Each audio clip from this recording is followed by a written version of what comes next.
Import a reference image into your viewport by pressing the Floor button and opening the Draw menu.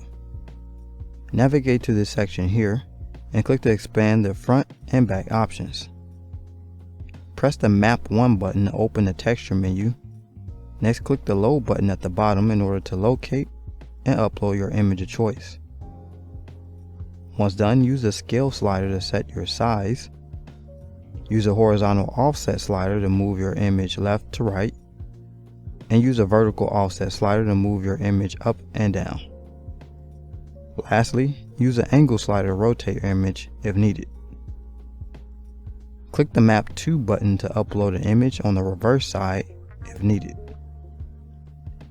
The Fill Mode slider here controls the overall opacity of your images. When set to 3, you have additional transparency sliders here to tweak the clarity of your reference image through your mesh. Briefly toggle off the reference images, rather disabling your Floor button, or by turning your Fill Mode here to 0. Be aware that all of your reference images will be saved with your ZBrush project files. When it's time to export your image of your sculpted model, open the Document menu and press the Export button. Name and place your image in a place of your choosing and press Save to export.